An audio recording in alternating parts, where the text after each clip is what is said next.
Hello everyone, Sam is here from creativetradingsystems.com, making this a small video about US dollar index and its possible route.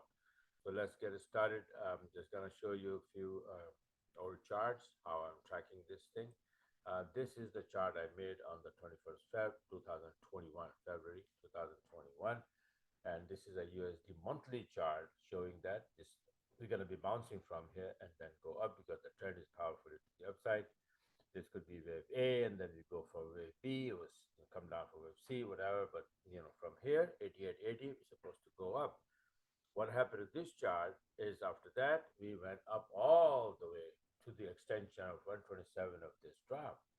Right, we bounced exactly from 88.80, right, where I said that we're gonna bounce at all the way to the upside. So that's where I said, okay, now we're gonna be dropping from there to the downside.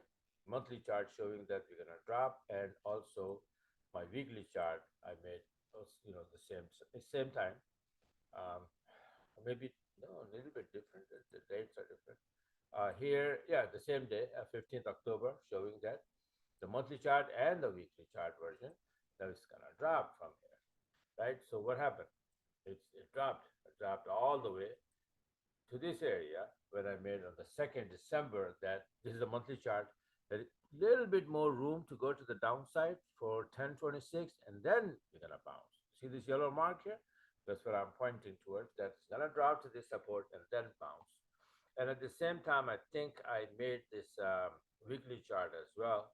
And this is how it is, that we have a little room to come to the downside here, like 1026 and this rising TL, and then we're going to bounce to the upside. And what happened exactly to that is we came down. You see that? This is the chart I recorded on the 14th December. And my stands were like, okay, this is where we're going to stop and then go up. And now you can see the current chart showing you that we went up.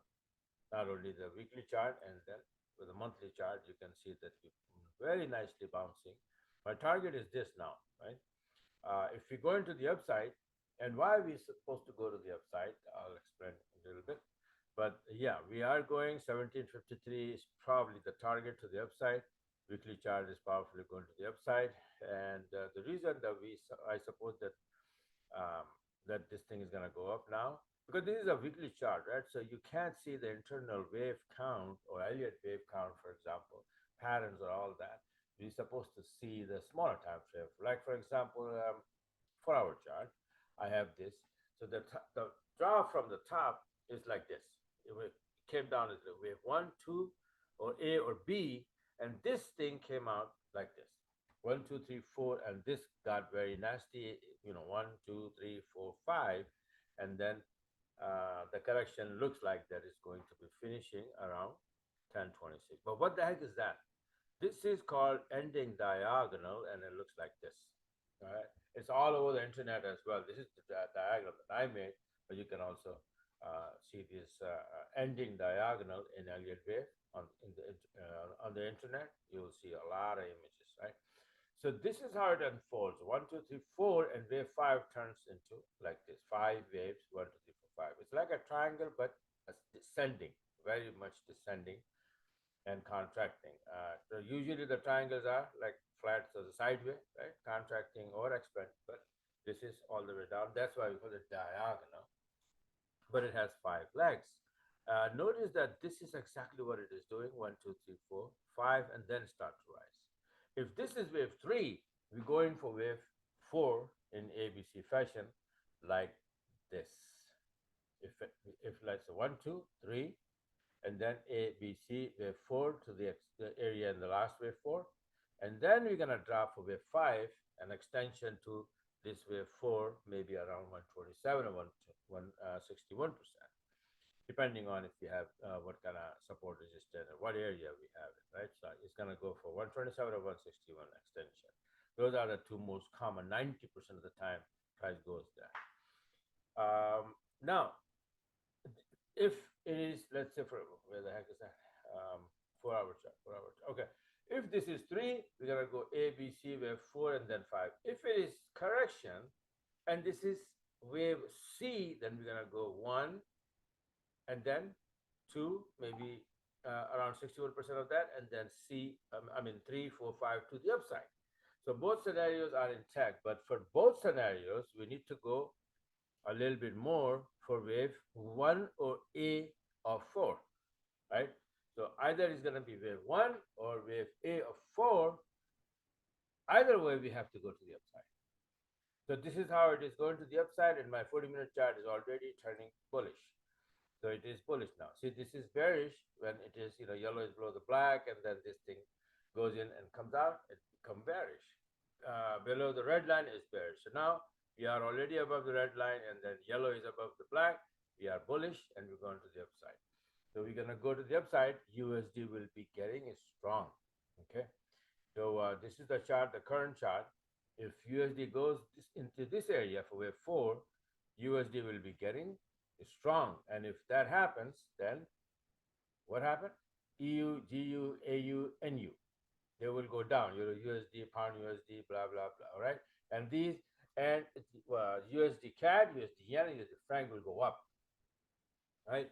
So I already, for this little bounce from here to here, since I was ready and I was watching it. So last week I had a couple of trades already. Because of this USD move, I had this pound USD short on Thursday for 150 pips, like this chart saying that these 4 pips will go down. So Euro USD has not given me the short entry yet, and not Aussie either, right?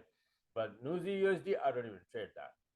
So I'm still waiting for AU and EU, I mean Euro USD and Aussie USD to give me short entries. But I got this UCN UJ, means USD CAD, USD yen already, and more to come, definitely. A lot more entries, a lot more trades to the upside coming. Let me show you that USD CAD, USD franc, how I, not franc, sorry, USD yen. See, USD yen is like that, 150 pips, beautiful move to the upside and beautiful entry and gone with the wind. And that was on Thursday as well. This is, where's USD CAD, bro? Okay, this is USD CAD, supposed to go up, and it did. Nice bounce, giving me the entry here, and then all the way to the upside, right? Now, a very important thing that, somebody was asking, so I just want to mention it, that it's a lot of entries. You see that here, maybe this is entry, this is entry, why I'm not taking these and not this and all that. But they're not entries. A lot of times I have this CTS alarm that filters out, and the alarm beep only a very, very specific entries. For example, if I go back here and I'll show you the 20-minute chart, right? And let me put that alarm and I'll show you what the heck is that. Then you probably will understand a little bit. Okay, very good. I don't even have that alarm here right now in this broker, so I'm going to add it up later on. But I have a couple of filters. I have filters like the threshold between the distance between these two. Some of these EMAs, like for example, if the distance is too far, too much, and this yellow line, a red line, that's too far, and then I have an entry, my alarm wouldn't beep. It has to be under a certain area. Like for example, yellow line and red line, if closed like that, that's fine. Similarly, it should not be too close. If this is closed like this, yellow and red is very close, and I have an entry like this, it's not gonna be. That's not the entry, right? And this is, the threshold. Like, and the other filter is the time filter. That what is the starting time of the trading and what is the ending time, and every different pairs move in different times, right? So you got to know that which pair. I mean, yen pairs and Aussie pairs usually move in Asian session, right? Because they are Asian currency, right? Pound pairs usually move in pound or USD pair and a UK session and US session, right? So and different pair move differently. Some, the daily range is different for everything, right? For example, if I have anything here, like for example, Euro USD, for example, right? See, it is coming down. It's gonna give me the entry. So Anyway, so Euro USD has the daily range of how much? That means that it moves that much in one day. But how much?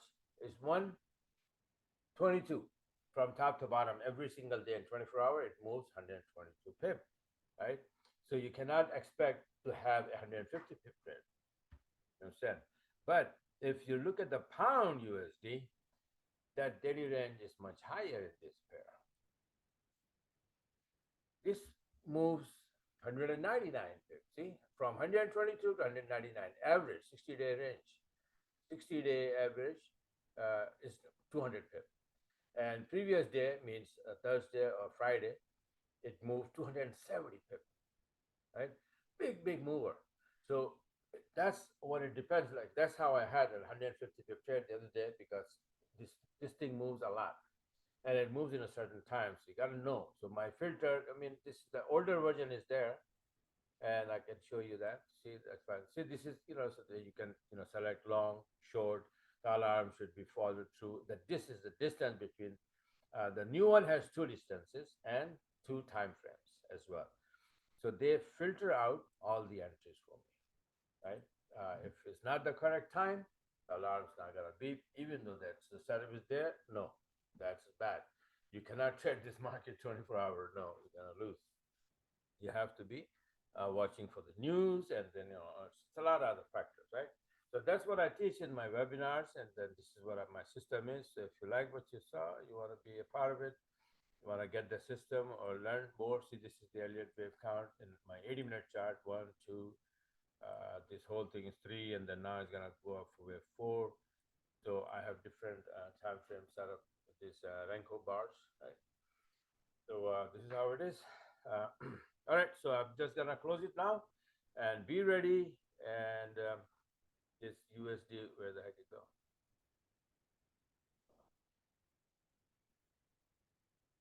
Oh, okay, I moved it here. Weekly chart. All right, pay attention to this. It's keep going to the upside, staying above 1247. Gonna go next to 14, then this. I forgot to mark, but it's almost the same thing like that.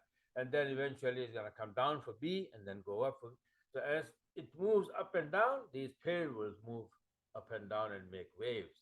You gotta know exactly which wave you are in, right? And if you know what it is, and then you use a proper system like I have this, entry system, Magic IB, not Magic. I don't call it Magic anymore. I don't like the word now. So creative system, then you are right on track. All right. So this is what it is. Bye for now, and hopefully talk to you guys soon. I'm gonna make another video about something maybe in like a couple of hours. All right. So bye for now, and talk to you guys later.